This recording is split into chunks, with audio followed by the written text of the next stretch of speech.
আজ দুদিন ধরে কিছু খাইনি মহারাজ, কিছু সাহায্য করুন। এটা কি করে সম্ভব গোপাল? তুমি তো কম রোজগার করনি, কোথায় গেল সেই সব অর্থ? বিশ্বাস করুন মহারাজ, কিভাবে যেন সব অর্থ আমার কাছ থেকে চলে গেল। ও গোপালকে এই অবস্থায় যে দেখবো সেটা ভাবতেও পারিনি। ইস, আমার কতদিনের মনোবাসনা আজ পূর্ণ হচ্ছে। বাবারি, ভাবা যায়? তোমার অর্থ তুমি বাজে খরচ করেছো, আর কে করবে? আমি চাইছি না মহারাজ, কিন্তু তবুও খরচ হয়ে যাচ্ছে। এটা কি সম্ভব গোপাল? তুমি চাইছো না অথচ তোমার জমানো অর্থ তোমার হাত দিয়ে খরচ হয়ে যাচ্ছে। এইরকম নির্ভেজাল গাল গল্প দেয়া কবে থেকে শিখলে গোপাল? ফাড়ামো বাদ দিয়ে এখন থেকে ফাজলামো শিখেছো? বাবা বাবা বাবা! গোপাল কোনো বিপদের মধ্যে পড়েছে, নইলে গোপাল তো মিতব্যয়ী, কোনো বাজে খরচ করে না। মহারাজ, আমি আপনাকে গোপালের পেছনে আর কোনো অর্থ ব্যয় করতে করজোরে নিষেধ করছি। আমারও তাই মত মহারাজ, দয়া করে আপনি আর একটি মোহরও দেবেন না। আমারও তাই মত। গোপালকে আর কোনো অর্থ দেওয়া মানে ফসে ঘি ঢালা। কি হে বিজ্ঞানী, তোমার কি মত? আমার একটাই কথা বলার আছে মহারাজ, গোপাল তো মিতব্যয়ী, ও কোনো বাজে খরচ করে না। তাহলে আজ গোপালের এই অবস্থা কেন? গোপালের জীবনে কি এমন ঘটনা ঘটলো যাতে গোপাল এই অবস্থায় নেমে এলো? মতিভ্রম বলে একটা কথা আছে, জানো তো বিজ্ঞানী? দূর করে দিন মহারাজ, দূর করে দিন। যাও গোপাল যাও, তুমি বরং বাড়ি যাও, আবার তোমার পুরনো ব্যবসা নিয়ে হাটে মাঠে বসো। আমি আর তোমাকে কোনো সাহায্য করতে পারবো না। যাও, আর দাঁড়িয়ে থেকো না। তাহলে আপনি আর সাহায্য করবেন না? না গোপাল, আমার সব সভাসদেরাই তোমাকে সাহায্য করার বিরুদ্ধে। আমি তাদের বিরুদ্ধে গিয়ে তোমাকে তো সাহায্য করতে পারবো না।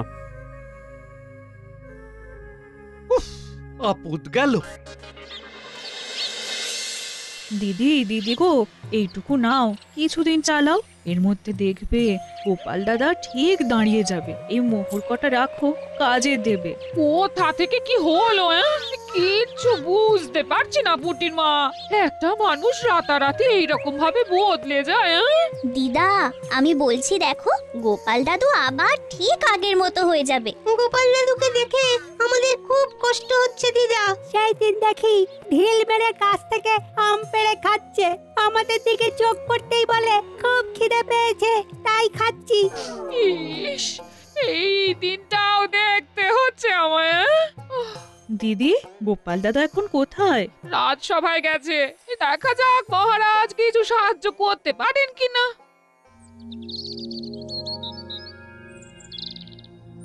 আমি একদম একা হয়ে গেলাম। কে বলে তুমি একা? এই তো আমি আছি না। দুঃখ থাকতে তোমার কিসের ভয়?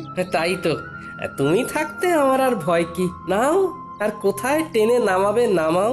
এই তো সব সময় মিথ্যে বলছো। আমি শুধু তোমাকে টেনে নামাচ্ছি, হ্যাঁ, কাজের খবর দিচ্ছি না। ওই তো কাজের খবর আসছে, ওই বটা আর ঘটা তোমাকে কাজ দেবে। কি গোপাল, তুই আমার নাম ধরে ডাকছিস? নাম ধরে ডাকছে বলে কি এমন মহাভারত অশুদ্ধ হচ্ছে শুনি? হ্যাঁ, শোনো, সেই দিন গেছে, হ্যাঁ, আর তুমি এখন একটা সাধারণ লোক। তোমার সম্মান প্রতিপত্তি সব চলে গেছে, দয়ায় বেঁচে আছো। একটা কাজ করবে, আমাদের বাড়ির চারপাশটায় কাল ভালো করে জঙ্গল সাফ করে দিলে দুটো মোহর পাবে। বলো করবে কিনা বলো? বলে দাও করবে। করব। তাহলে কাল সকালে ভোর ভোর চলে এসো, খাবার নিয়ে আসবে, খোরাকি দিতে পারবো না। কি গোপাল, ঠিক আছে তো? এই কাজটা ভালো করে করলে তোমাকে আবার একটা কাজ দেব, ঠিক আছে? আরে সেলাম করো, সেলাম করো, বলো ঠিক আছে প্রভু, বলো ঠিক আছে প্রভু। যাও গোপাল, ঘরে যাও। কাজ কিন্তু একদম ঝকঝকে করে করতে হবে, ময়লা থাকলে কোনো মোহর পাবে না। বুঝেছো? বুঝেছি।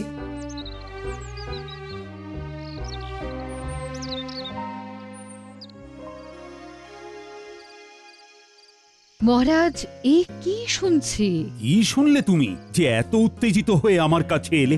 দাসীর মুখে শুনলাম গোপাল নাকি আপনার কাছে এসেছিল সাহায্যের জন্য। হ্যাঁ এসেছিল, আমি সাহায্য করিনি, কারণ আমার সভাসদেরা সবাই গোপালকে সাহায্য দেবার বিপক্ষে ছিল।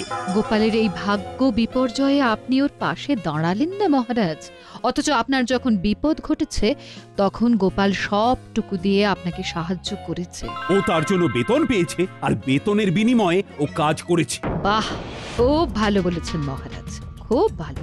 আমি ঈশ্বরের কাছে প্রার্থনা করব যে আর কোনোভাবেই যেন গোপালের সাহায্য আপনার না লাগে। এতদিনে একটা ঠিকঠাক কাজ হয়েছে। ওহ, তোমার তুলনা নেই রাজ্যতীষী, তোমার তুলনা নেই। জ্যোতিষ মতে গোপালের এখন 7.5 চলছে, মানে কায়দা করে ওর জীবনে দুঃখটাকে এনে দিতে হবে। এ এখন লম্বা চলবে। কৃষ্ণনগরে গোপালের সম্মান নষ্ট হবে। কতজন কত চেষ্টা করেছে, কিন্তু তুমি যা করেছো তা আমি কোনোদিনও ভুলবো না। এবার আপনি আমাকে দেখবেন, আমি আপনাকে দেখেছি। গোপালকে চিরকালের মতো সরিয়ে দিয়েছি। এবার মহারাজ একা হয়ে গেছে, তখন গোপাল ছিল, এখন গোপাল নেই। এখন দুহাতে লুটে পুটে খাবো, কেউ বলার নেই। চলো বাজারে যাই, মোহর দ্বিগুণ করে আসি। বাজারে এত রাতে? আরে রাতের বাজারই তো আসল বাজার। চলো একটা মোহর নিয়ে চলো। বাজারে আবার এসব হয় নাকি? আরে বাজারে একটা জায়গা আছে, সেখানে একটা কল আছে। একটা মোহর দিলে তোমার ভাগ্যে যদি থাকে তাহলে ওই একটা মোহর থেকে 500 মোহর হাতে চলে আসবে। এই একটা কল, নাম হলো গেঁড়া কল। সত্যি বলছো? আমি তোমাকে কেন মিথ্যে বলবো বলো? হ্যাঁ, কিন্তু আমার কাছে তো কিছু নেই গো দুঃখু।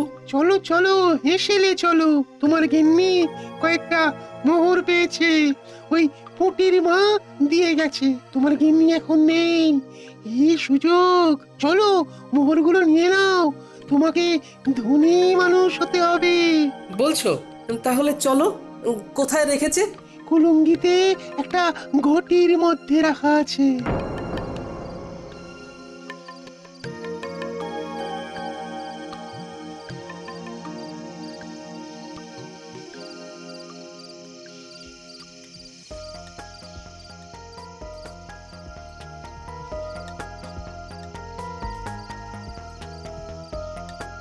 রান্নাঘরে মিনুর বাবাকে যেন যেতে দেখলাম।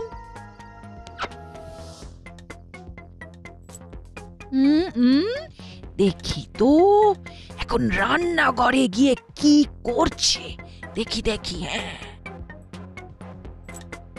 বলে হচ্ছেটা কি? আমার ঘরে শীত কাটছো? আমি যেটা বলছি সেইটা বলো। তুমি না আমার অর্ধাঙ্গিনী, তুমি তো আমার অর্ধেকটা। তুমি না আমার অর্ধাঙ্গিনী, তুমি তো অর্ধেকটা গো। থামো, আমি কোথায় খাবার জোগাড় করতে হিমশিম খাচ্ছি আর তুমি আমার সঞ্চয় শীত কাটছো? শোনো, আমি হলাম গিয়ে তোমার গিন্নি, আমাকে ভুজুং ভাজুং দেওয়া অত সহজ নয়। দেখি গিন্নি, এইভাবে কেউ পরনের কাপড় নিয়ে টানাটানি করে? আমি তো বিকচ্ছ হয়ে যাব, আমার কাছা খুলে যাবে গিন্নি। আমার চোখকে ফাঁকি দেওয়া? ওরে বাবা, কি দজ্জাল গিন্নি গো তোমার! হ্যাঁ, ট্যাঙ্ক থেকে ঠিক বার করে নিল। দুঃখু, আমি কি বলেছিলাম? এখান থেকে চলো এখন। হ্যাঁ, চলো। আমার এই সব একদম ভালো লাগে না। চলো বাইরে চলো। বলি কোথায় যাওয়া হচ্ছে শুনি? বলো যেদিকে দু চোখ যায়। যেদিকে দু চোখ যায়? চলো, ছোট। এই শোনো বলছি। যা, এই চলে গেল। এ আমার কি সর্বনাশ হলো! কি হলো গোপাল বউ? গোপাল এরকম ঊর্ধ্বশ্বাসে ছুটে কোথায় গেল? আমার কপাল পুড়েছে, কি যে হলো বুঝতে পারছি না। ভালো মানুষটা যে এরকম কিভাবে বিগড়ে যাবে সেটা ভাবতে পারিনি। দেখো গোপাল বউ, দুঃখ করো না, আমরা সবাই আছি সাথে, জড়িয়ে আছি হাতে হাতে। গোপাল আবার তুলবে মাথা, যেন বৃথা হবে না আমার কথা। এই নাও গোপাল বউ, এই মুহূর্তে গোপালের কোনো কাজ নেই, তোমাদের চলবে কি করে? আমি আর বিজ্ঞানী মিলে দিলাম কিছু অর্থ, আমাদের প্রার্থনা হবে না কো ব্যর্থ। ও দুঃখু, আছো তো? আছি মানে একেবারে লেপ্টে আছি, তোমার ঘর থেকে এ জন্মে আর নামবো না। ওই যে মোহর দ্বিগুণ হওয়ার কলটার কথা বলেছিলে, সেখানে কি করে যাব? হাত তো একদম খালি। একটা জায়গা আছে, চলো সেখানে যাই। তোমার একটা কিছু তো ব্যবস্থা করতে হবে, নইলে খরচা করবে কি করে? চলো চলো চলো, সোজা চলো, একদম নাক বরাবর।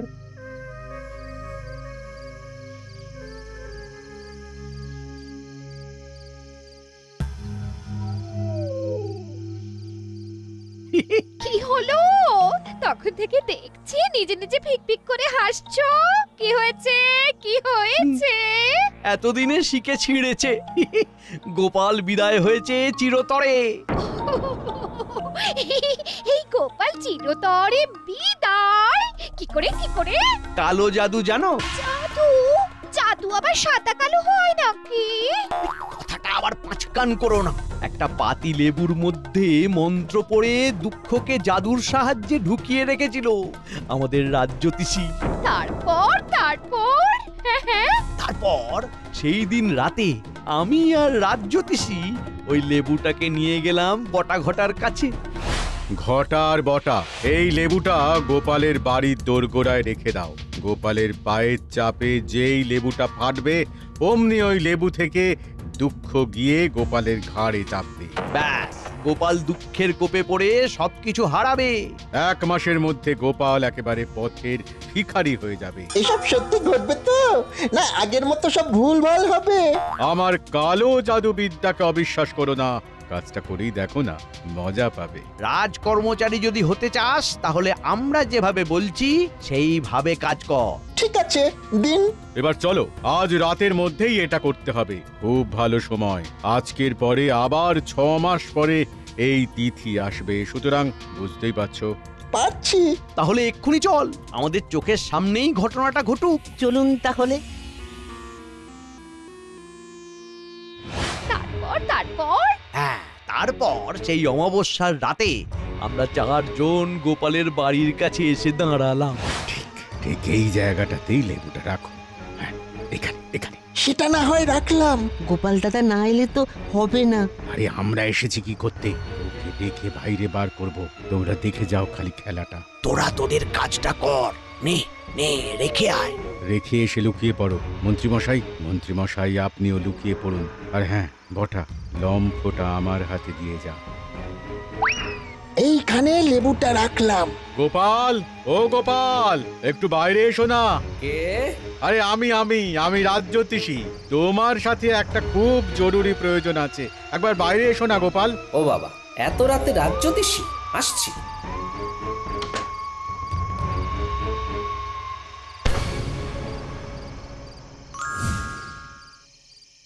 ব্যাস, সেই দিন থেকে 1 সপ্তাহের মধ্যে গোপাল পুরো শেষ। আর গোপালের শেষ মানে আমার শুরু। এবার দেখো কিভাবে আমার সঞ্চয় বৃদ্ধি করব। প্রথমেই তোমাকে 7 নলি একটা হার দেব, বুঝেছো? সত্যি বলছো? সত্যি সত্যি সত্যি, এই 3 সত্যি। ওই দেখো গোপাল, একটা পাথর পড়ে আছে, দেখতে পাচ্ছো? অন্ধকারে কিছু দেখতে পাচ্ছি না, তুমি আমাকে নিয়ে চলো। এই যে এই পাথরটা, এই পাথরটাকে ঠেলো ঠেলো ঠেলো। এগুলো কি? গর্তের মধ্যে এগুলো কি? এগুলো সব তোমার। নতুন করে খরচা করতে শুরু করো। বস্তাটাকে তুলে নাও, নাও তুলে নাও। হ্যাঁ, তারপর রাতের বাজারে চলো। ওই গেঁড়া কলে মোহর দেবে, আর মোহর দ্বিগুণ হয়ে যাবে। সুযোগ এসেছে দুকুকে ঘাট থেকে নামানো। একটা সোনার মোহর গর্তে ফেলে দিই। কি গো গোপাল, হলো? এই রে দুঃখু ভাই, বস্তা থেকে একটা সোনার মোহর গর্তের মধ্যে পড়ে গেল। দুঃখু ভাই, গর্তের মধ্য থেকে সোনার মোহরটা তুলে দেবে? এ বাবা, ভালো করে ধরতেও পারো না। দাঁড়াও দাঁড়াও, দেখছি।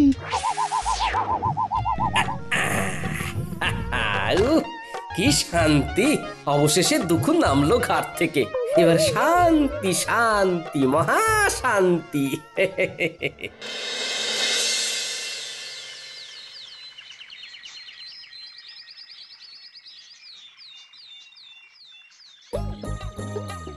এই ঘটা, ওই দেখ গোপাল দাদা নাতি নাতনিদের নিয়ে বাজার করতে এসেছে। ওর তো আমাদের বাড়ির জঞ্জাল পরিষ্কার করার কথা ছিল। তাই তো, চল দেখি। কিরে পুঁটি, ন্যাপলা, গুলটে, আমার বানর সেনা, বল এই ইলিশ মাছটা নিয়ে নি। হ্যাঁ হ্যাঁ, নিয়ে নাও গোপাল দাদু। আজ শুধু ইলিশ দিয়েই ভাত খাবো। ইলিশের নানা পদ, ভাপা ইলিশ, সর্ষে ইলিশ, ইলিশের পাতুরি।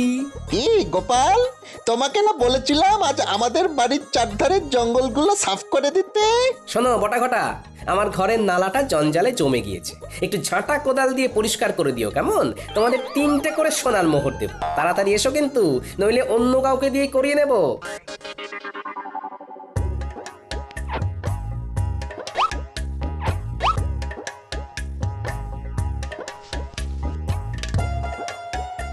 চল রে মানুষ না, আরো কত কি কেনার আছে। চল চল চল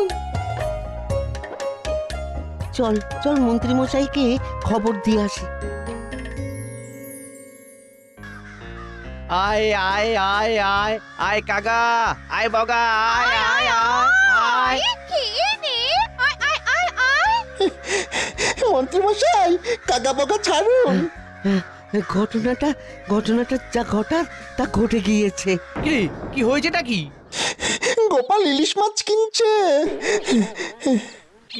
কি হলো? এই হিসেবটা তো মিলছে না। তোরা ঠিক দেখেছিস তো? আগে কথা বলেছি।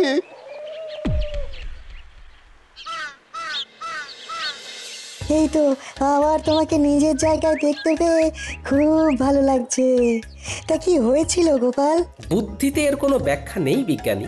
একদিন রাতে রাজ্যোতিষীর গলার আওয়াজ শুনে ঘুম থেকে উঠে বাইরে বেরোতেই পায়ের নিচে একটা লেবু পড়ে গেল, আর সাথে সাথে আমার ঘাড়ে একটা ভারী কি যেন একটা এসে বসে পড়লো। তারপর আর কিচ্ছু জানি না, বুঝলে? এখন কেমন লাগছে ঘর? হালকা ফাঁকা, নাইকো ভার। আরে কাল রাতে ঘাট থেকে দুঃখুকে নামিয়ে দিলাম, ব্যাস। বিষয়টা একটু খুলে বলো তো গোপাল। বলছি।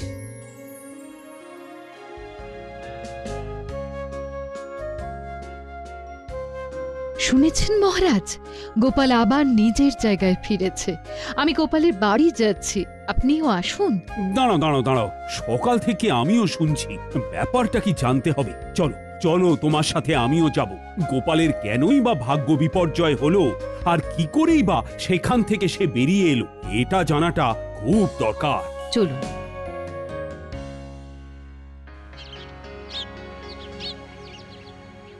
এবার বুঝলে তো? দেখো, এইসব আমার বিশ্বাস হয় না, তবুও বলছি এর মধ্যে রাজ্যোতিষীর সাথে মন্ত্রী মশাইও আছেন। বাবা বাবা বাবা, তোমাকে দেখে কি ভালোই যে লাগছে। ফিরে এসেছো? গেলাম আর কোথায় যে ফিরে আসবো। কাঁধের ভারটাকে শুধু নামিয়ে দিলাম, ব্যাস, হালকা হলাম। কাঁধের ভার? কাঁধে কিরকম ভার ছিল তোমার? কই গো গোপাল, তোমাকে দেখি। আমি কি বলেছিলাম? গোপাল ঠিক নিজের জায়গা ফিরে পাবে। কি ব্যাপার হয়েছিল গোপাল, আমাকে বলো। কি আর বলবো মহারাজ, আমার ঘাড়ে বসেছিল দুঃখু। সে আমাকে সব বাজে রাস্তাগুলো দেখাচ্ছিল, আমাকে কপর দক্ষিণ করে দিয়েছিল। আমি এক্ষুনি গিয়ে আবার গর্ত থেকে দুঃখুকে বার করে দিচ্ছি। আমি একটু আসছি মহারাজ। একটা কাজের কথা মনে পড়ে গেল হঠাৎ, আসি।